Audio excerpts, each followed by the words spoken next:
Hey guys, welcome back to the Kampai Sugai podcast. My name is Gavin, and we have a very special guest with me today. Actually, someone who's a childhood friend of mine. We've known each other since kindergarten, actually, and he's here today. And I have to ask him some really specific questions because I'm really interested in why you're a comedian and how you got to this path. But if you're listening at home, please give a round of applause for Mr. Reese Paul.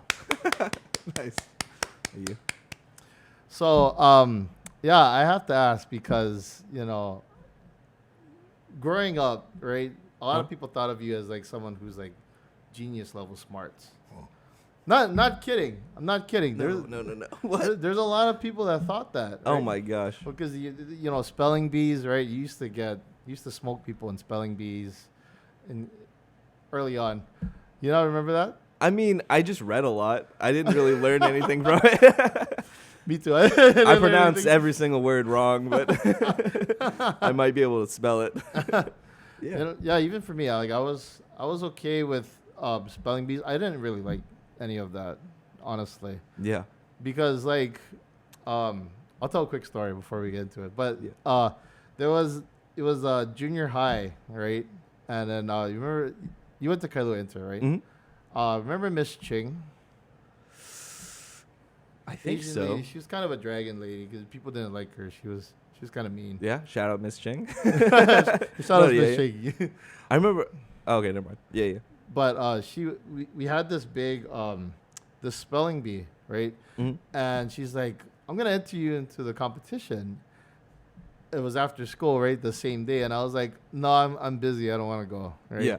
I just want to go home. I mean, right? you were like a leader and stuff. You had like a lot of responsibility at school. I always remember that. I guess so. Maybe. I don't know. I wanted to.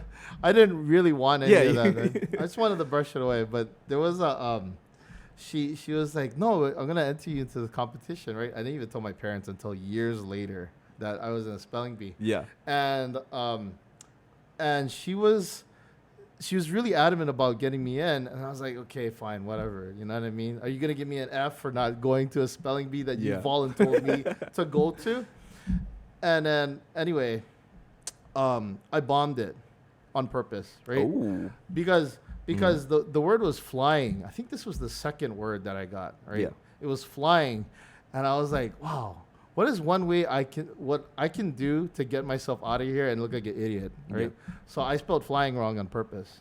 I put FLIING. Nice. and I sat down. They're like, "Oh, sorry, you got the word wrong." Oh, okay. And I grabbed my bag and I walked out. And I was like, "Hey, see you later, guys." Yeah. So it's one of those things like. Yeah, back in school, I just wanted to cruise, honestly, and then do other things. High school is where I really came into my own and did a bunch of stuff. But yeah, enough about me. I mean, you're here right now. We got to talk about this because, yeah, people thought you were this mega smart person. Ooh, how the mighty have fallen. No, I think that definitely has an impact on a lot of people who believe that they're funny and they're funny enough to do this is that idea. Because I think I was really good at taking tests and guessing with context clues, like A, B, C, D. Yeah. And then you get this weird feeling of this weird forced praise. And then you're like, well, how can I find that without doing any effort? I remember how they tell you in high school that college isn't going to be as easy. Yeah. Yeah, and they were completely right. If I try to go back to college right now, that's probably my 5th or 6th failure in the first semester. But you know what I mean? It's didn't quite stick for me. I don't know. I think everything's all good. Yeah. Yeah. Yeah, for me too, when I went to college, I think my first go around, right? I got my associates, but I bombed maybe the last 2 semesters. Mm-hmm. But I just wanted to get the credit so I can get my associate's degree, get the heck out of there. Yeah.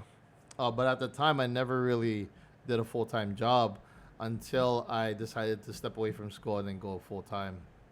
And then I came back to school later, but I had a fresh mindset, a perspective on things. Yeah. And then I was able to get my my degree in accounting from that. So Nice. I think the time away is good too. Yeah. Yeah.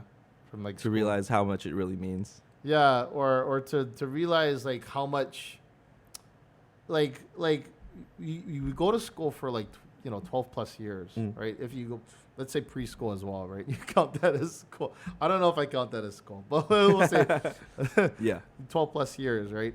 And then right after that, people go to college, right? Right after sometimes. Yeah. And it's kind of like this endless loop of like you're just stuck studying for 12 plus years, Yeah. which is kind of it sucks, Yeah. And then for people that like kind of stay in school, especially if they go for their master's degree, kind of feel bad because it's like, oh yeah, they're trying to get it out of the way, but then they're spending money. So 12 plus years of free education, or let's say they go private school, then they their parents are paying for their education. Yeah. Right after that, then they're gonna have to pay thousands of dollars for their education just to get maybe 1 or 2 pieces of paper.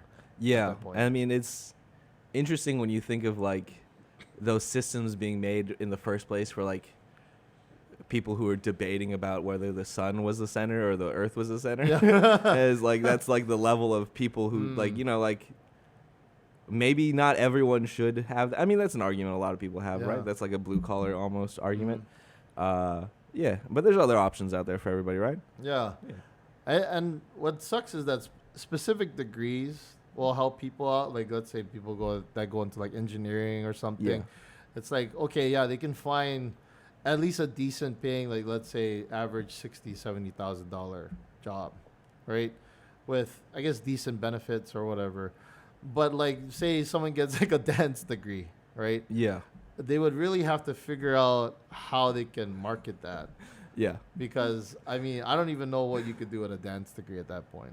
Yeah. I mean, like, that is kind of like the same idea with a comedian with, there's a very small percentage of people who make a very, very a lot of money out of it. And we've been talking about something I have no clue whatsoever about for a second. So, about like higher education and stuff. I just like to point out for everybody who clapped at home, very sorry. I have no clue in whether you're pro or anti-school. Sorry. Yeah. I mean, yeah. Yeah. That's the whole thing with school, right? Yeah.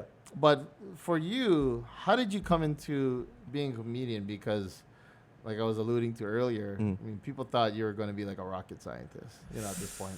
Oh boy. Well, I did a couple open mics here in like right after high school, the summer between, and I met some people and it was fun. And then it was hard because I would catch the bus out and then the buses wouldn't be running to come back after, if I waited around for my open mic spot or whatever. And then, and then I was skateboard riding distance from a job where I flipped burgers, which worked out for a while. And then I met my wife, and then we had a child, and I had to get a better job, and I did. And then she was like, "Is this what you want to do for the rest of your life? Like, what do you want to do?" And I was like, "Well, I mean, I always want to be a comedian." And she's like, "All right, how do you do that?" So we started figuring it out, and I think that the system that I perceive is because it's not like touring is really an option for me. You know what I mean? Like, at least not initially. You know what I mean? Like, I can't necessarily. I mean, you can tour in a mail truck if you wanted to. Yeah, I mean, yes, but like. I think my idea is to find crowds here that are fun, put clips out, and then maybe people will ask for me. So if you guys want to find my social medias, no, I'm just playing. But yeah, just put out clips and see if people like me enough to follow me, and then from that, people, you know what I mean? It's a weird system, definitely down here that rewards people who deserve it, and then you got to work hard and prove that you deserve it. Yeah. With the Hawaii system for comedians, right? People talk about Andy Bumatai, talk about Frank De Lima, right? Augie T, you know, that kind of that old guard for comedians, right? Which are legends, especially in the system. But then, like, I think like there was a drought, kind of like maybe trying to think of like the years where there wasn't really a lot of comedians coming into Hawaii. I'm not sure it's because maybe the housing situation, people can't afford. So there's just all the comedians are moving away, you know. But like I think like now, especially with like Tumua, right? There's guys that are doing stand up again. You know, coming into their own for the comedy community here. I think what it is a lot of times is like people who are open micers like me and try to figure it out. There's like this purity aspect to it for some people where it's like I can do it through purely stand-up comedy, and then you like kind of step back and analyze, and like a lot of the people who you know as stand-up comics are famous through like sitcoms, like and then sketch comedy shows and stuff like SNL and whatnot, and they kind of like everyone talks about, you know, sidestepping the system with social media and directly connecting to people. And so like I think there's a group of local people who are doing like blew up through sketches who are gonna try their hand at selling out like shows, which I mean it should be fun. You know what I mean? And the whole point of it is getting people to come out and have a nice time. You know what I mean? Yeah, hopefully. Hopefully. Well, if they drink a few beers, maybe they will. Yeah, definitely. It definitely improves once that happens. Yeah. What's your perspective on Instagram or like TikTok type of like people that do comedy skits, right? But maybe they haven't done open mic sessions yet. And then someone who does open mic sessions, but they haven't done comedy skits like that. Which one would you say is more, I guess, like, would you classify the Instagram guys or the TikTok guys as comedians in that sense? Well, I mean, I just wouldn't call them stand-up comics, which once you get into like the nitty-gritty of it, of like, I don't think it really matters because I think comedian is fine. I think a lot of people will put their foot down and say, you're not comedian, you're a comedic actor, which isn't necessarily a thing, you know what I mean? Because all you're doing is people get to look at their phone for a minute and laugh. It doesn't matter what the context is, you know? It's fun. But I think mainly if you're trying to do pure stand-up comedy, then you have a really hard future. Like you're really grinding against it. And I'm trying to do everything, you know what I mean? Like, I'm trying to put out sketches. I have a podcast that's coming back. You can shout it out. Took a little break. Don't worry about it. The No Names podcast with Nico Butler, who's a very funny local comedian who does that name sounds familiar. Yeah, he was a Blue Note darling for a minute, and he got to open for a lot of people. It was really fun, and he let me come in when he opened for Roy Wood Jr. And who was a very funny comic, and T-Pain was in the green room, and he was like, "Do not come into the green room, you dork." It's like, nice, that's very cool. And then I left, but no, it's fun to laugh and joke and stuff, and like people like kind of build it like that's how you build like a recurring audience, you know what I mean? So that when you're back in like a place, because it used to be, like I said before, like you're on a sitcom and they're like, oh dude, the guy from the sitcom is coming and he's so funny in real life. And that was like kind of how you built up an audience that trusted you, you know what I mean? Yeah. Like a lot of people quote like, you know what I mean? Like Richard Pryor we love as a stand-up comedian. George Carlin we love as a stand-up comedian. So Bobby, a lot of people found out about them from movies, and Bobby from Mad TV, even though he had like 15, 20 years of stand-up under his belt at that point. You know what I mean? Yeah. Right. So, and then you could sidestep that by being like a beloved social media person. So it's fun. And I am really struggling as coming across as likable in every aspect. Oh, really? Yeah, it's just something to overcome. I think I have a hard time connecting sometimes, but it's fun to learn how to, you know how like people take improv classes to figure out how to be better businessmen? Yeah, that's true. Yeah, doing stand-up comedy has definitely made me like a better person in general. Like even in the sense of like analyzing your own life. Like even if you're trying to extract the funny from a situation, sometimes all you get is a deeper understanding of the situation itself, you know? So that's fun. Yeah, that's comedy in itself because you see both sides of that perspective. You know what I mean? That the duality of that. Definitely. I was gonna say yin yang, but I don't know. I don't know if I want to say that. Yeah, it's stand-up, the art of Zen and the art of stand-up comedy. Yeah. You know? What was it like going on stage? Like your first time on stage, or even booking your first gig? It's an insane like rush to.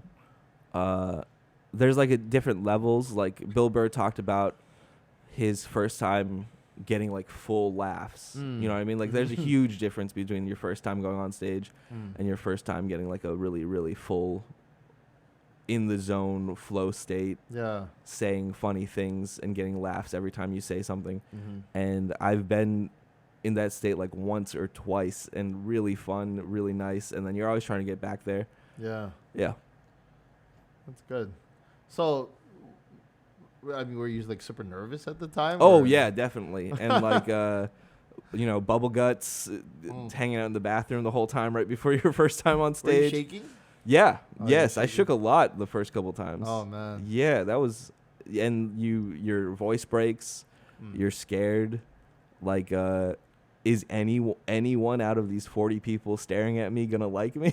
You know what I mean? Yeah. And then you say what you wrote down, and they like it or they don't, and then you say the stuff you like again. The worst is when people laugh at something you say 2 or 3 times, and then you think you have it in the bag, and then it never ever works again. Oh. You've been tricked by. Yeah. Interesting. Yeah. Okay. Yeah. Yeah, I mean, Bobby, I remember Bobby Lee saying the same thing. Like, he's had some shows where he's just completely bombed, right? But he owns up to it, right? I think there's a lot of courage that it takes to get back on stage even after bombing really bad. Because I can see, I mean, you're by yourself as a stand-up comic. When you're on stage, you're by yourself. Nobody else with you except the mic. Your best friend is the mic at that point. Yeah. Then you're just trying to connect. You and your mic trying to connect with the people that are there listening to you. Yeah. And if you hear silence, that's not a good thing. Oh, yeah. Yeah. Silence is bad. People think that someone booing you or saying that you suck hurts. But definitely what hurts it worse is silence. Is just like complete indifference. And I definitely had the bomb of my life. Like, really? I think the Thursday before last Thursday. Oh, God. Yeah. To the point where... let's get it out right now. Shout out to comedyu.hi. They book a lot of shows. Standup.hnl, stand-up Honolulu, or I think it's downtown. No, I think it's Stand Up HNL, who just started in Kaka'aka, the world famous. Oh, okay. Yeah. Yeah. And then shout out to Erica Schwarzkopf, Sundays at the Beach House at the Aloha Tower. And who else? I mean, whoever books the Blue Note and the they don't know me, I don't know them, but I hope we get to meet someday. But I think I bombed to the point where the promoter made content about it, and I wish I had any film about it, because the thing is that I had gotten into that kind of flow state the Wednesday right before the Thursday, and so I was like, you know what? I think I can get there again pretty quickly, but I had forgotten how much work I did to get them to like me. I went right up on stage, and I was like, all right, let's go, people. You all love me. You know what I mean? And then they didn't like me at all, so I had silence for a bit, and then I squatted down, and I was like, all right, does anybody else want to tell a joke? You guys don't seem to like me. Oh, interesting. Yeah, and so we created content about it, and a lot of people are commenting that they hated that guy, which feels bad, but... you just got to go into. I like to joke with the other comedians that after something like that, you have to be fully delusional to go back up and do it again. You know what I mean? You have to fully nah, it wasn't that bad. You got to black out. You got to black it out. Yeah, exactly. Yeah, so there's 15 minutes of my life missing from last Thursday. Yeah, definitely. Man. But it's always fun to get back on stage. Sorry.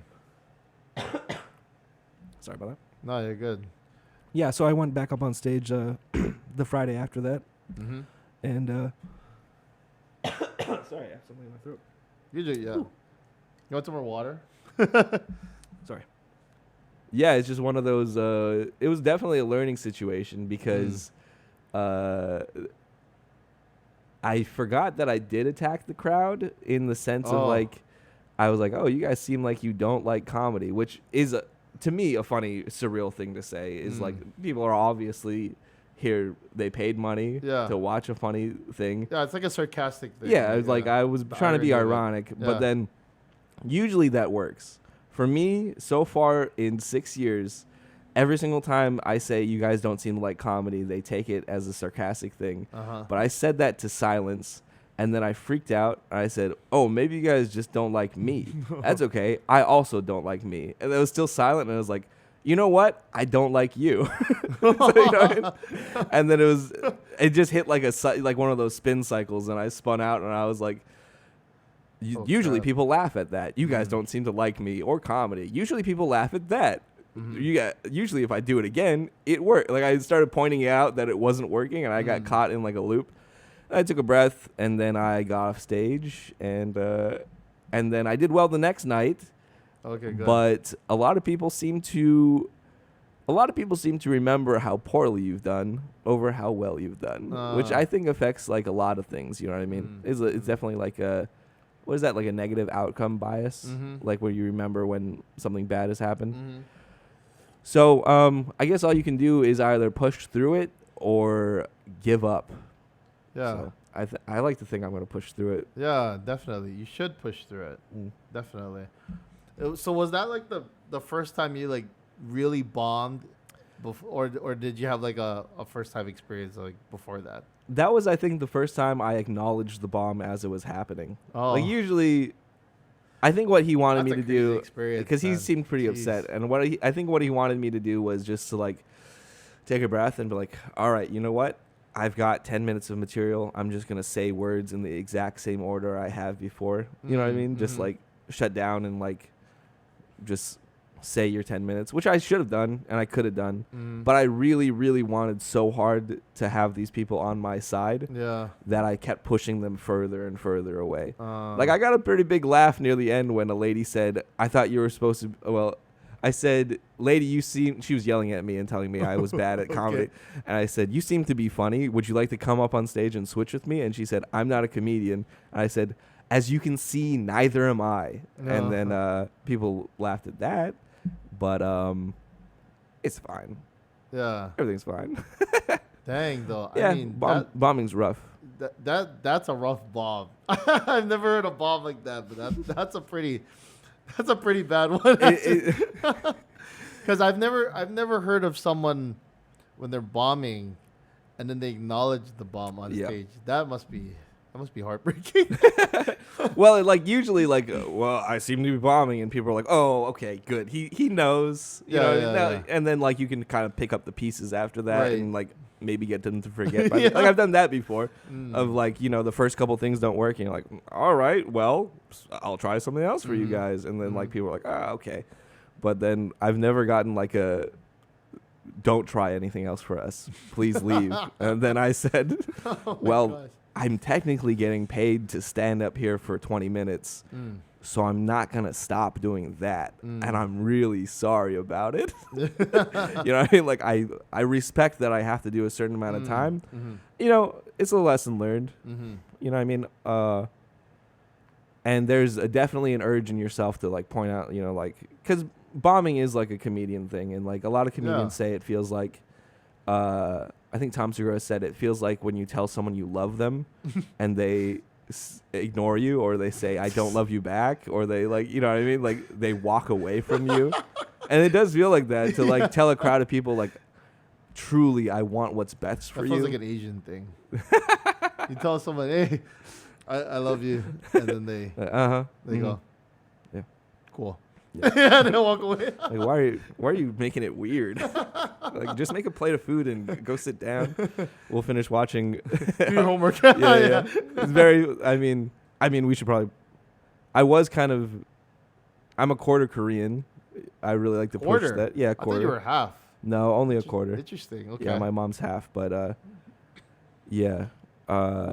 I have a joke about it that I just put out recently that I like is like that she never really met her dad because of. But it's funny because she was I don't know how much of this I can say, but she is a nurse, and someone came in that had the same first and last name as her dad.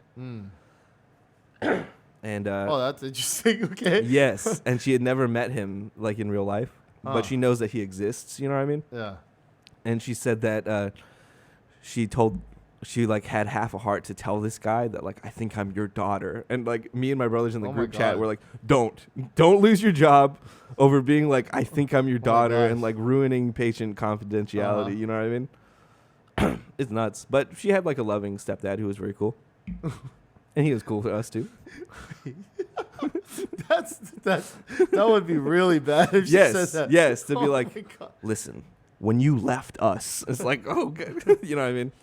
So it is what it is. Maybe she has like a letter. She goes, oh, like he thinks that maybe it's like his outpatient like letters, but it's like a letter from her being like, you know what, I forgive you. Like maybe that's the first one. Imagine picking up like your dad from the hospital and he's got a letter that says, I'm your daughter and I know it and I'm going to find you. And, you know what I mean?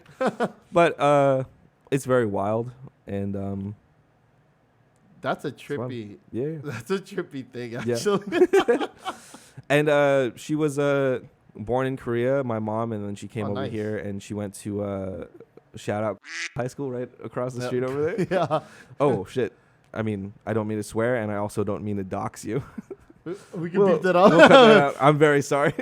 Well, we could say we could say another high school. Yeah, bleep. Well, I don't know. There's a lot of. Yeah, there's a lot of high schools named after people who had stock in the Dole Corporation. I like to point that out. Is that like every high school not named after a place is named after someone who overthrew the government. Right, someone who screwed someone over. Right? Yeah, definitely. McKinley, you know. Someone who raided the Capitol in 1893. Yeah, St. Louis, right? Yep. Yeah, Kailua. I mean, you know, surf riders. I mean, something's wrong with that. You know, I don't know what's wrong with them, but something's wrong in there. Yeah. Man, that's trippy though. Yeah, I mean, like Asian parents, you know, like my parents were not traditional Asian parents. I could, you know, we talk about like, you know, you saying I love you to your parents. I said I love you to my dad. My dad said I love you back. So it was different because he's full Japanese, which is nice, you know. Which is why, I guess that's why, you know, it's fine for me to talk about his passing. But, you know, but like, you know, what was your mom's response when you told her you were going to be a comedian? She was proud of me. And then I think she came out and she saw the only time she's ever seen me done comedy, I made a lady cry. It wasn't the biggest bomb of my life, but I did have a joke about a helicopter crash, and this was a long time before Kobe. I did not do a joke about Kobe. Please don't. I did not. Yeah, rest in peace, Kobe I will Bryant. not. Rest in peace to Kobe Bryant. But I did have some sort of joke about that, and a lady next to my mom said, I can't believe it. She overheard her saying, that's how I lost my son. And oh my God. I was trying to be a bit of an edgelord at that time. That was a couple of years ago. Okay. I'm trying to like chill out and be nicer and remember that human beings are staring back at me. And we've seen how that worked out for me last Thursday. Yeah. No, but yeah. I mean, I always tried to be funny, I suppose. And my dad does like dad jokes and puns and stuff, and he constantly sends me joke ideas that I don't use. Oh, okay. Sorry, Dad. Love you very much. Yeah, dad jokes are something else. Yeah. Entirely. I mean, probably if I did do his jokes, I'd be in a very different position in life. Things might be going well. But yeah, they're cool, and they're like, don't give up too many family secrets. And then I did, and I do, and I'm sorry. But it's fun. It's just about trying to be as honest as possible. And the way I see it is that, and it's hard, I recognize for other people to see that sometimes, is that I have, like, consciously we're all kind of one big crystal. You know what I mean? And each of us are different angles and facets on it. Like, we're all like one big organism, I'd say, maybe like Carl Jung's collective subconscious or what, you know what I mean? But like, we're all one thing, and we all have different perspectives on what that thing is. And we're all in different spots. And I'm just trying to tell everyone what my spot is in a way that might be funny. You know what I mean? Like, it's very hard to relate sometimes as a white presenting person who spent a lot of time, because my parents needed a babysitter, so I was basically raised by like an old Korean lady, like, you know what I mean, like my grandma, who I love very much, and then like not, you know what I mean, like I don't try to pretend to know any more about Hawaiian culture than I actually do. Yeah, you know what I mean. I married into a Hawaiian family. They're very awesome, and they like trace their genealogy back and everything, and it's really cool. And sometimes I feel really bad that I'm diluting the bloodline further, and I blame my wife for that.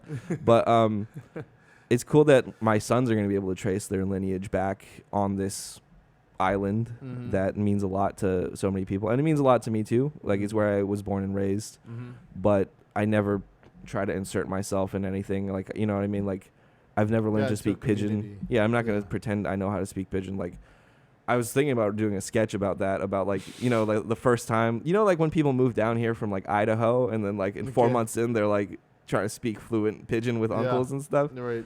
You know what I mean? Just like how brave it is for some of them to hit a decline in like a Foodland shopping line. You know what I mean? Just like you know, heads flip back around him. You know what I mean? Just like, let's see if I'm passing yet. Or maybe the first time they say, you know, they call someone uncle. Yeah. Right, and then the uncle looks at them like, oh, who are you? Yeah. Just saying uncle but pronouncing poke wrong.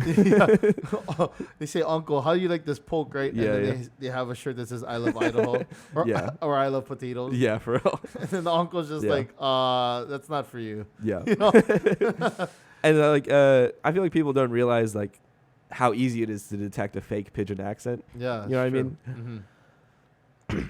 But yeah, that, you know, honestly, it is kind of easy to detect it. I think like when I tell people to speak Pidgin, I just tell them you gotta slur your words a little bit, but you also have to have kind of like a deeper voice. You can't sound like high pitched. Like I just imagine like Mickey Mouse sounding like he's saying Pidgin. You know, like oh the kind. But I was gonna say like I think like trying to integrate yourself in a community, sometimes it's really hard. Yeah. You just kind of have to own up to like what you are as a person, or like I respect that, because like, yeah, like for me, like even though I can speak Pidgin sometimes, but I just know how to turn it on and off. Yeah. I actually told this to Michael Banks. Michael Banks and I had a conversation before, because he is kind of one of those guys that can turn Pidgin on and off as well. Yeah. Right. And I was like, I'm the same way. You know, I can't, like, if it naturally comes out, maybe if I'm pissed off, driving, someone cuts me off, then I'll speak Pidgin. Right? Yeah. But, like, in a normal setting, I probably won't speak Pidgin. You know, it just doesn't come naturally to me. But then also, like, for someone to, like relate, like, for me, when I was doing the podcast, like, for Mauna Kea, I was doing, like, footage up there. That was, you know, I was surprised the reception, because, like, people, like, I'm Asian, right? And then, like, shout out to David Ige, but David Ige pissed off a lot of people, right? But what going up on Mauna Kea, so they see an Asian guy going up there. Yeah, I was thinking, man, these people are gonna slaughter me, right? But I was very loved, actually, and then even after I posted the podcast with everything, I got maybe like one hate like message. Yeah, and it wasn't even that bad, right? I just told them, don't worry about it, right? You know, but other than that, everybody loved it. But you know, that's kind of the same thing. Like, I'm integrating myself in, or I'm trying to understand a community that I have no idea about. Yeah. But I just understood like their heart behind it, you know, what they represented, and I supported that. Yeah. You remember in I think it was 4th grade for us, but when we were getting like Hawaiian lessons from Kumu. Yeah. And like, I mean, I don't know if it was me or not, but I remember vividly someone being like, you know, like when she's like, define, like, do you guys know who in here is Hawaiian? I think was the question. And like, you know, a white kid raises his hand. It might have been me. But like, well, technically we're Hawaiians because we live here. And just like, you know, like recognizing that it's like, No, wait, that's not it. You know, getting taught. It's good that it's taught at an early age, but Yeah. you know, to be like, well, technically we live in the Hawaii state. You know what I mean? And then, but it's like not presuming to be something that you're not really is definitely something that everyone should adopt, and that I mean, trying to be honest through telling jokes and stuff. Yeah. Is good. I imagine you could probably use that material when you're telling jokes too, especially. I know like there's like material out there even for like people that like there's this whole argument about like people who are Hawaiian and then people that are Kanaka Maoli, right? Which is basically if you live here, you grew up here, you're born, you're Hawaiian, right? Which is weird. It's a weird concept, but then they explain it and I remember I saw a video with Anthony Bourdain and they were explaining this to him. And I was like, this is such a weird concept to me because, the word Hawaiian is basically, it's a Westerner type of, like way of classifying people. Yeah. Because like even like Japanese, right? It's not, you go to Japan and they go, oh, you're Japanese. And they're like, they'll look at me and they go, no, you're American. Right. Yeah. But then definitely. Like the word Japanese is like that's a foreign thing to them because that's kind of a Western way of classifying that, right? Yeah. But then even with like going back to the whole Hawaiian and Kanaka Maoli, the Kanaka Maoli is more like Hawaiian blood, versus Hawaiian is just like another term. But like hearing that, I mean, there's a lot of things you could talk about that, like even making a whole argument or even like saying it in sketches. I believe you probably could. I mean, I have a thing that I'm trying to work out about like how the first time you hear the real songs of like, because you don't recognize like how much of Hawaiian music is covers. Yeah, like Brown Eyed Girl, Leaving on a Jet Plane, like pretty famously. And the punchline for me is like the first time you hear Somewhere Over the Rainbow. And it's not Brother Is. Yeah. You're like, what the? Who's this guy? Like, scratchy voiced and stuff? Like, this is not my brother Israel. Yeah. You know what I mean? But, it's a very unique experience that I hope to share. And also, there is, like, a lot of people get this strange connection I found of, like, being stationed here. Like, there's, like, this weird, like, giant wheel, I'd say, of people being dipped into Hawaiian culture, and when they come out the other side believing that they're of it, you know what I mean? Like I guarantee you that there's every single place where there's a military base on the mainland, one family has a picture of their child in full Mayday getup prominently displayed, and they watch Moana. They watch Moana, and they're like, "This is me. This is us." You know what I mean? And it's I hope they can be more educated about it, but also it's interesting because then they have this opportunity to get educated about it, but sometimes, they don't, and that leads to some issues for some people. Right. I think the whole like understanding and like being able to connect like people with that, like that understanding is the hardest part because there's some people that have a baseline understanding of things.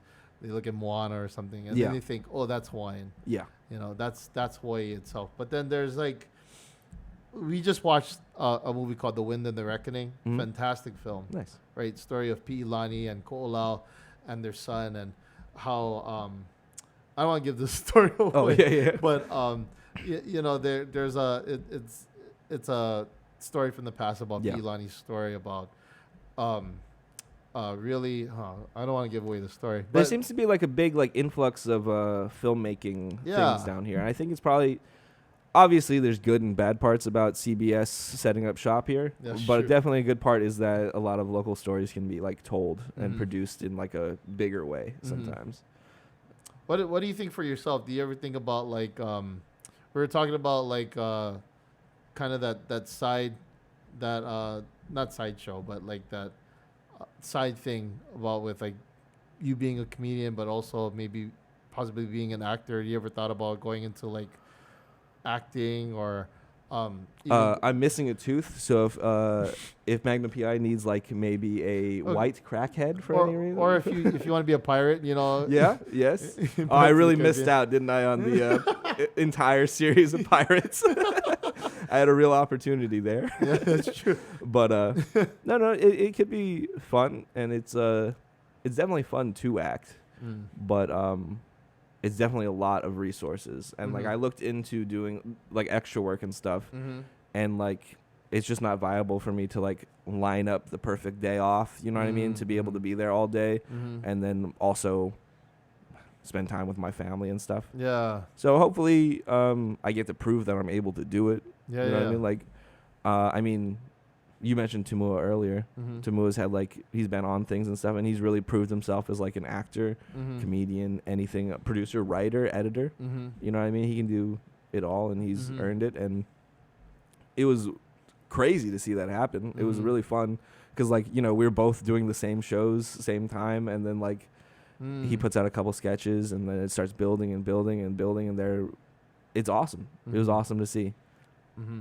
Yeah, definitely. Like for Tumo, I think like he just had that perfect balance, right? Because he was someone that did a lot of sketches and stuff on Instagram and TikTok, but being a stand-up comedian too, it's a different monster. Yeah, it's like I can watch this guy be funny on my phone all day, and then we can also go out and just like lose ourselves in a sometimes when you like really lose yourself as a crowd, you're like an instrument being played by the person on stage, and you don't have to worry about anything. You get to trust that they're gonna take you from spot to spot to spot and give you like a really enjoyable night. And it's a different monster, because like for people that are I'd say like people that are doing like Instagram or TikTok and stuff like that, or who are comedians doing that, I mean, they kind of have to hustle too, because they have to keep producing content, because like someone who's going to view their phone for maybe 15, 30 seconds, right? They see a sketch and then they're going to be like, wow, that's nice, and then they might completely forget about it, right? Or they might share it. But, monetarily wise, how does that really produce, right? I want to give his name, but I was talking to an Instagram TikTok comedian before, and he had that same kind of issue, because he was posting a lot, right? But then he didn't see a lot of that monetary. Yeah, definitely. And it was a hard grind, because he was doing construction, right? But people don't know that side of him. Yeah. They just see the comedian side. Oh, he's super funny, right? Versus like stand-up comedian too. Like maybe you get a portion of the pot, let's say. Right, of like maybe the entry fees, you get a portion of that, right? But still, that's a grind too, because let's say you do a show one night, you get up there, you do really well, right? Then you do another show another night, right? You can kind of space it out as well. Yeah. But at least that's kind of like a solid, like, you get to pay at the end. Versus like Instagram, TikTok, it's kind of a gamble. You might not see that until much later when you're investing more time into it. Yeah, I've been really focusing on because Facebook, they actually do pay, I think, because they put ads between, like you're producing content for them to put ads in between, so every view you get like a fraction of a cent, so I think that's a good spot if anyone out there is looking to like just rip your TikTok off and save it off TikTok, post it on Facebook, see what happens. Oh, okay. You know what I mean? So like any reels, like even for the podcast, that I don't know if you're doing the Facebook stuff yet. No, I didn't even know that. Yeah, I think like you could take your backlog, just throw every day onto the thing, and then all you got to do is set up like your tax information, and then all you got to do is volunteer all your personal information to Meta, but to Mark Zuckerberg. Yeah, exactly. You have to give up every breathing moment of your day. Who's stealing some of the Hawaiian Islands? Yes, there's a guy who is Hawaiian now. Pretty soon there's gonna be a school called Zuckerberg High School. Oh yeah, or Zuckerberg Intermediate. Yeah. Oh my gosh. Yeah. But that's interesting. I didn't know that, which is cool. I mean, that they're creating, content like that. Yeah. But you definitely see like the money rush on TikTok and Instagram stuff of like buy my merch, and then there's also the thing of like like I have a live show in this area, and this person's got like 5 million followers, but that's 5 million followers globally, and like 20 people show up to like a live thing. You know what I mean? So that's why people kind of find out this and that. Oh, actually, Che Durena on TikTok, very funny guy. He just announced a show. He's coming down to the Blue Note, so that'll be interesting to see who turns up. Yeah. Also, if I could open for him, that'd be cool. But shout out. No. But yeah, I'm probably not gonna open for anyone for a while because I don't have a tight 10 because I've kind of scrapped some things just because I don't like how they represent me, and that's fine. But I do have a 10-minute set that gets sent in to visiting comedians, and it's bad. It's very bad, and I shouldn't have let it happen. But what are you gonna do? Lesson learned. Yeah. Yeah. Yeah, you just have to bounce back. Yeah, for sure. Yeah. It's definitely a long grind, and it's one of those things of like people talk about it's no money. You're maxing out credit cards, which I'm not doing, and I'm not going to go that deep. Yeah. You know, like Tom Segura and Bert Kreischer talk about like having infinite wells of debt, and then once you hit, if you monetize it properly, if you do it right, which the business side definitely is taking apart a bird to see how it sings and losing the song. You know what I mean? Like it's like explaining a joke. It like doesn't become fun when you do that, but it's definitely something you have to do if you're really going to do this. And it's something that I look into and whatnot. And I had a Patreon for a while for a podcast I was doing with another coworker who's very funny, and he's a local DJ.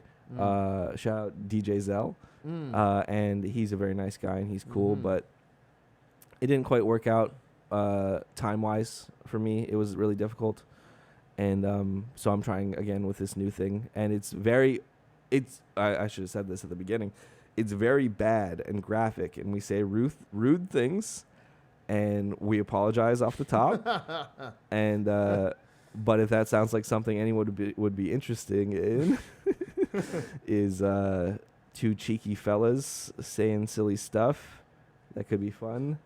That's a good podcasting. Two cheeky fellas. Yeah, maybe we'll pounce on that. But yeah. I listen to podcasts all the time. I'm a big podcast guy, and you really built something here. It's very cool. Oh, thank you. I so like much. that. Yeah. It was very cool to see it start off, and then like, I mean, the election just happened, and you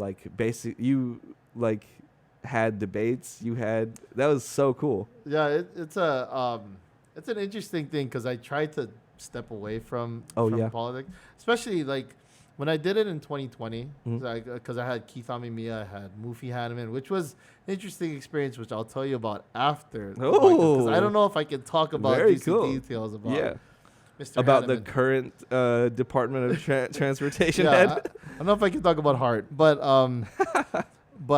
yeah, I mean, having him or even Kimberly Pine, it was such a big honor because originally I didn't want to, right? But then one of my friends was the marketing manager for one of the candidates. Not gonna say which one, but one of the candidates. And I was like, okay, if I do this, I have to open up to everybody else. Yeah. Right? Definitely. So then from there, I opened it up, and it came at a really good time because in 2020, like the news stations and everything, there was COVID. Nobody really knew how to do like interviews and stuff like that, right? Yeah. Via like telecasting or something, or like a podcast like this. Definitely, or Zoom. Yeah. They don't know Zoom. Yeah. I knew Zoom because I just knew Zoom, right? And then another one of my friends, shout outs to Aaron Sakai, who does he does Sleep Times Over podcast, but he's kind of retired it. Trying to get him back. Dude, you need to come back. Anyway. That looked awesome. It was such a good show. It's such a good show. Yeah. And he did it live too. I loved it. I loved his show. So I hope he brings it back. Anyway, Aaron and I, we were both interviewing a lot of people, and we're good friends. We were constantly, communicating about that. So like, because his show is very different than mine, but yeah, I didn't want to interview politicians, but then I ended up doing that. Yeah. And then for this year, I didn't want to, but one of the candidates did reach out to me and they said, "Oh, I want to come on your podcast." Cool. And nice. I said, "Dang, I don't know if I want to do that. But Yeah. because if I did that, then I kind of have to open it up to other people. And I was like, okay, fine, I'll do it, right? Yeah. And then for like the lieutenant governors that ran on the Republican side, right? The news stations didn't give them a platform to go and talk about, or do a debate or even do a forum on their platforms, right? Yeah. Or on stage, on a bigger stage. So I was like, what the heck, right? You do the governors, you do the lieutenant governors on the Democrat side, but you don't do the Republicans, which I thought was bad. So I was like, I'm gonna open it up for them. Yeah. And that was within a week's time. It wasn't even months of planning. It was I told my wife, I'm gonna do this. Yeah. I'm gonna reach out to them. We're gonna see what happens, right?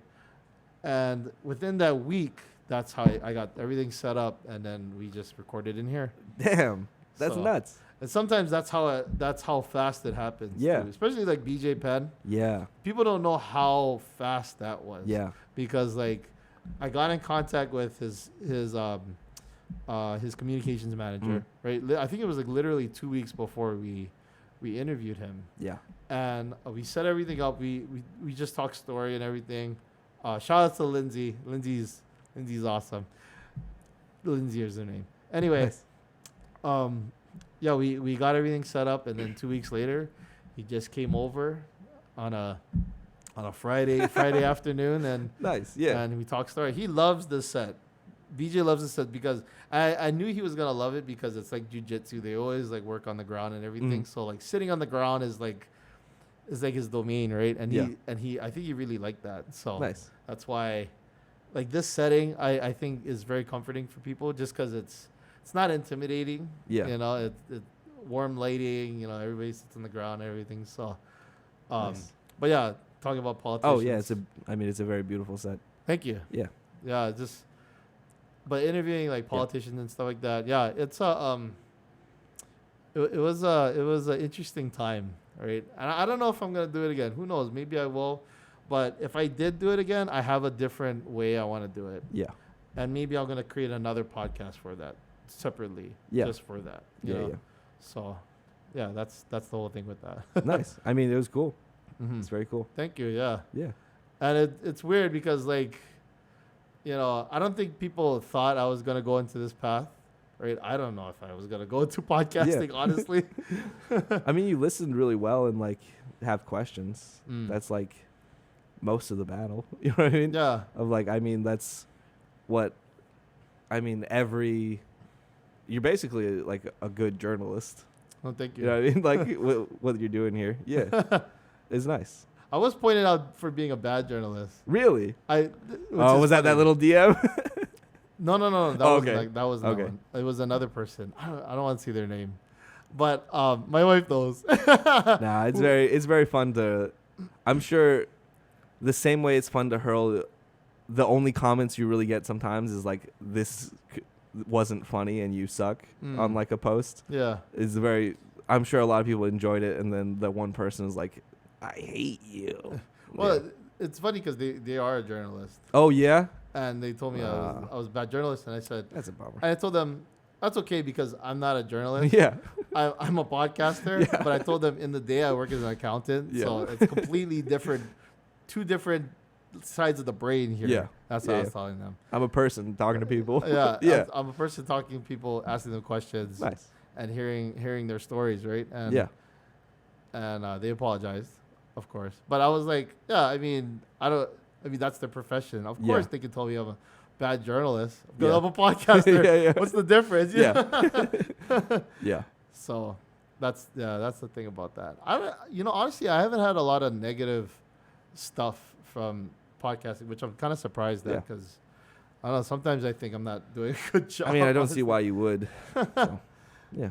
But yeah, I thank you. I appreciate that, and I think you're doing a great job too. I watch a lot of your stuff, especially your clips on Instagram. I think it's funny. It's like my type of humor because like I like that type of like authentic, just raunchy, just in your face kind of stuff. Yeah. Some of it's not great Yeah. to show. Yeah. It's very funny because my mom will comment on those. And be like, you know what I mean? Just like, yeah, I'm gonna hold down the rock, and just like, I'm proud of you, son. It's like, oh yeah, this seems stupid. I shouldn't have posted this, but it is what it is. It's very. I'm just trying to do what I think is funny. Yeah, so. definitely. It's Yeah. very like I like Daniel Tosh, right? Mhm. But then Daniel Tosh got kind of sidelined as well Yeah. for certain comments. But like I remember I seeing Daniel Tosh down here, Mhm. right? So when you're doing your skits, I'm like, oh, this is like. I'm listening to Daniel Tosh a little bit. Oh, that's very, very nice. He's incredible. Talk about Zen and the art of stand-up comedy. He's like a guy who meditates constantly and is like, yeah. So he's very, very cool. Yeah. And obviously we all got really impacted by his show. Yes. Everyone is affected. Everyone our age. Yep. That watched Daniel Tosh for sure. Yeah. Yeah. Tosh.0. Hey, shout outs to Daniel Tosh, man. Yeah. I hope he comes back here. Dude, yeah. Yeah. Of course. Mm-hmm. Nice.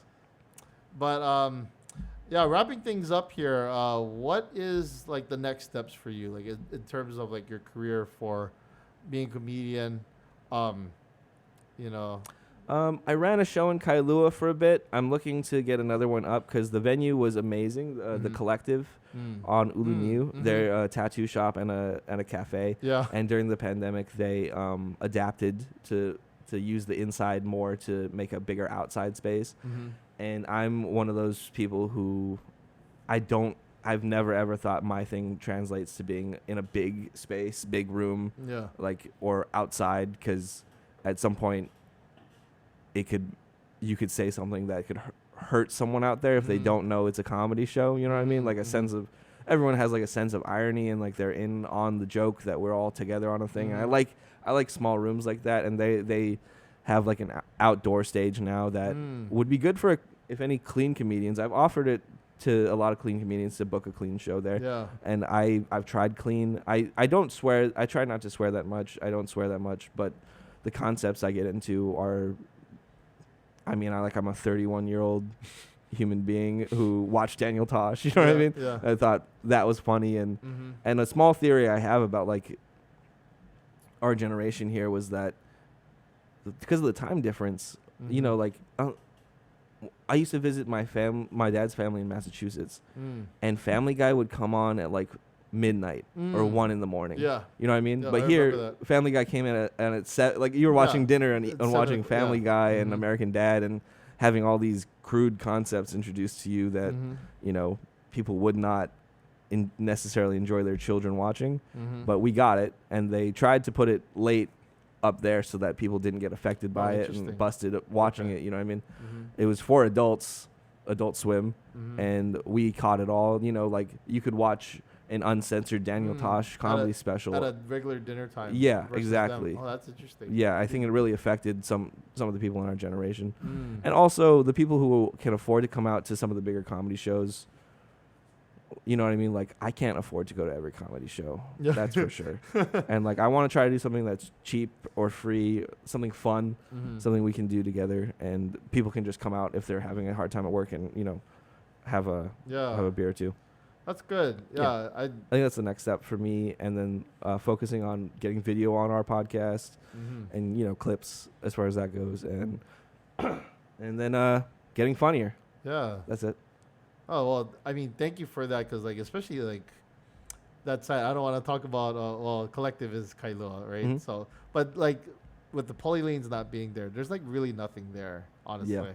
I mean, there's, like, a movie theater, maybe, you know, at Kailua theaters, but then, like, other than that, the only thing to do in Kailua at nighttime is basically just go to a bar and drink. Yeah. Right? Or eat food. Or if you aren't really from there, your parents visit and they take you out to a nice lunch, to a nice dinner, you know? Exactly, Yeah. right? I mean, it's not like people are going to go to the beach at nighttime, Yeah. right? You know? Yeah. So, But like, shout out to the people who do, yeah. because those are the people who are really having a good time. Or maybe they won't even see this, you Yeah, know? exactly. If you know what I mean? Yeah. They don't have the resources to see this. But Sorry, yeah. But yeah, I mean, thank you for that. You know, that's something that's cool for the community as well. You know what I mean? Especially in Kailua.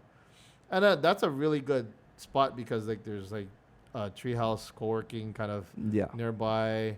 That was a great spot. That was such a fun time, and we did it for exactly a year, and we canceled it once the pandemic started. It was a real bummer. The owners were fantastic. They still are. And it was really hard to lose it. But it was good. It's also a great experience to learn how to run your own thing. And anyone out there in any industry, in anything, just start figuring out how to run everything on your own. You know what I mean? Start, if you want to do film stuff, start figuring out how cameras work.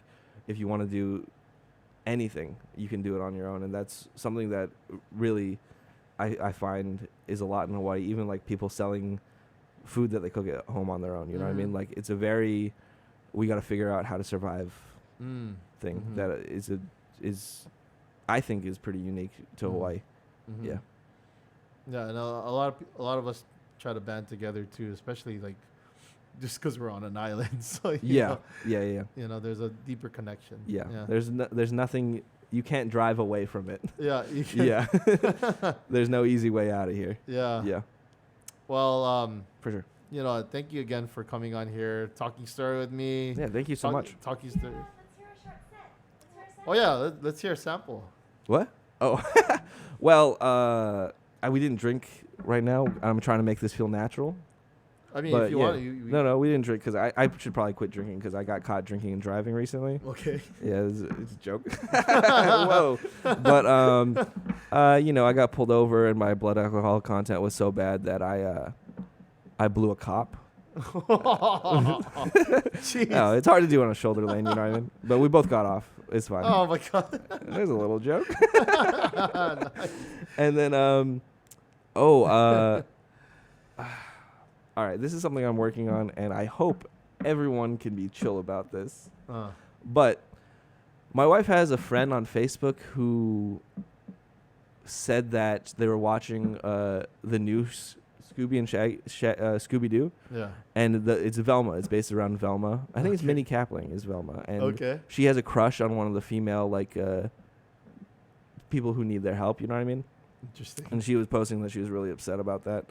And she said anyone trying to teach her children that gay people exist are grooming their children to have, you know what I mean?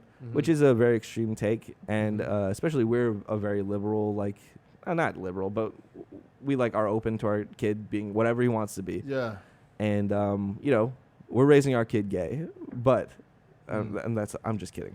But we gave him every option. He always picks trucks, dinosaurs, whatever, you know. Okay. And it really came to a head recently when we were scrolling through Disney Plus, and he picked Who Framed Roger Rabbit. Okay. And we're like, oh, weird. How do you know like that? And he was like, I hear I've watched it, and there's a really hot lady in it. Oh my god. We're like, all right, well, apparently you can tell them anything, and they'll end up being who they are, which is very funny to. And then that same kid almost set the house on fire last week. Oh god. Because I was sitting in his brother's room, trying to put him down for a nap, and my wife wasn't home, and he came in and he said, "Dad promised not to be mad," which is funny. It's like having a safety on a gun, you know what I mean? Yeah. Like, okay, good, something bad's happening. And he said, "You know how like you left me out there drawing?" I was like, "Okay." He was like, "You know how you left a candle burning on accident?" I was like, "All right." And he was like, "You know how like in SpongeBob, when the fire touches the paper, it goes away right away? It doesn't happen like that, Dad." And I came out, and there's a big pile of paper on the table on fire. And a big Oh my god. Like on the hardwood floor, a big pile of paper on fire. And I knocked out the paper on the table. And then I hit the paper on the floor, and it was wet. Oh my god. Yeah. Which is all you really want is... You know, he tried to save us with his little bladder. He did everything he could. He's an honorary firefighter in our house. Yeah. Him with his holes. Yes. Yes. He tried to save the family. Yeah. But I'm glad he gave up. Shout out to those at-home firemen out Yeah. there. Yeah. Shout out to all the volunteers. All the volunteers. Yeah. His little parched body trying to save the family. Oh my all right. goodness. Hey, good. Cut all of that. Thank you. No, Thank you good. very, very much. Yeah, man. Hey, thank you for coming on the show. And then promote yourself. How can people like find you on like Instagram or on Instagram at Reese Paul, on TikTok at Reese Paul, on Facebook, Reese Paul. And then Okay. on on YouTube, Reese Paul. The K stands for There is a Korean. kid named. There is a person with the same name, I believe, who's on Broadway, and he's a famous musical singer. Oh, interesting. And then there's also a set of mine from years ago that I don't know how to ask them to remove because I don't talk to the person whose YouTube page that is. If you see me in an Aloha shirt, please don't watch that set. It's bad. But No, everyone's gonna, no, Yeah, everyone's exactly. gonna find it now. yeah, I've tricked you. It's actually good. But and then the podcast is No Names with it's No Name podcast on Apple, Spotify, wherever you get podcasts. Okay, cool. Yeah. And it's me and another local comedian, and we just talk about how we hate ourselves and everybody in a funny way. I don't know. we don't really, but it's fun. It's very fun. You ever thought about you ever thought about sneaking like maybe promotional stuff in like the mail or something? That would be probably one of the most illegal things possible. I try not to even mention it. This is fine, but I try not to mention it at all, just in case I say something that gets me busted at some point. But it's come out. I've said it. Usually I say on stage, everyone be real cool. And then I reveal that what my job is. Oh. I say, now unrelated, if you see your mailman, give him a nice cold thing to drink. Because they could really use it out there sometimes. I have a funny story about that actually. Oh, yeah? So I've been going to Kailua a lot recently. Honestly, I don't go to Kailua too much, right? Maybe I'll just go see my parents. It's a lot. Traffic's insane. Yeah. At all times. Just from going from here to Kailua, I mean, people will think it's a short distance. It's not. It's not. It's not at all. It's not at all. It's Like 10 more minutes, you could be anywhere on the island. Yeah, like if you drive in the mainland, it's completely different. Going 10 to 15 minutes, you actually feel like you're going somewhere. Yeah. Right? But versus here, 10 to 15 minutes, Yeah. you're maybe moving like 10 inches. Yeah. You know? But It's horrific. But I go in the morning sometimes, right? And I see you. I see I you. do walk the main roads. So. And it's funny because I always say hi, right? Yeah. But then I mean, I don't know if you can see me, but you always have this big grin on your face, and I'm thinking, what is this guy thinking? you just have this big smile. I'm always trying to think of something. It's funny how menial work can make you think of funny things to say. But that's funny. I always try to wave back if someone honks. Oh, okay. It's cool. Sometimes people will recognize me as like a comedian sometimes. One of the other comedians yelled, tell me a joke, funny guy, out the window, and I thought that was someone bullying me. Oh. And so it was fine. The funniest thing, and we can close on this, I'm sorry, but Very good. I always try to just wave, and you gotta try to catch someone quickly to find out if they honked. Yeah. And then I got honked at, and I turned around and I had a big smile on my face, and I waved, and it was the Trump rally that had happened in 2020. So and it was like a big rally of trucks, and then everyone started honking because the mailman's waving, and you're like, nice, we got the mailman. He's on our side, you know? And I don't want to, I'm not on either side. I don't really care. But we're not allowed to reveal ourselves politically if we're in uniform. Oh, interesting. So all I did was wave to a guy who I thought I knew. Is sometimes someone will honk and be like, hey, what's up? Oh, I'll see you later. I got your mail, and I'll come. You know what I mean? And then so I waved, and the whole street was honking at me because everyone had seen me, and I was just like, this is the most embarrassing thing in my life to have an entire rally. Yeah, imagine on Hungry Hawaiian, they go hey, yeah. Local mailman support. Yeah, exactly. It's like Trump supporters. Reese, did you? I was an accident. Yeah. I just was being friendly. Yeah. I just turned around and waved. Yeah. That's funny. That was very funny to the embarrassment of yeah. That's funny. Yeah, I just every time I go Kailua, I just so happen to pass by you. It's always nice. Yeah. And I always wave at it. I'm not really. Maybe I'll honk next time. But then yeah, you always have this big grin. You always have this big smile on your face, and I'm just thinking what is he thinking? Yeah. I'm just trying to think of that moment. I wonder if he's just like, I know it's Gavin. I'm just gonna ignore him, so I'm just gonna smile. Oh no. I'm not I'm just yeah, joking. no.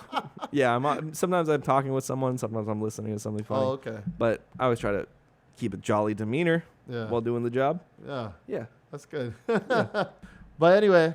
Hey, we're having a good time over here. Yeah. Come on. The Yeah. gabagool. Ooh. Anyway, I'm not Italian. Anyway, if you really like this episode, please like, subscribe, comment. I said that in the wrong order, but that's okay. And if you really support the show, please, subscribe, share with others. Reese, thank you for coming on the podcast. This is to you. This is to your success as a comedian, future success. Even though you bombed, doesn't matter because, there's always going to be better days. You know what I Hopefully mean? that was the one of the lifetime. Yeah, and it's great because you can use it in your sets and stuff. Yeah. You can make fun of it if you want to, but it's something good to laugh at because of course you've had a lot of better times as well. So this is to you. Thank you so Cheers, much. man. Kampai.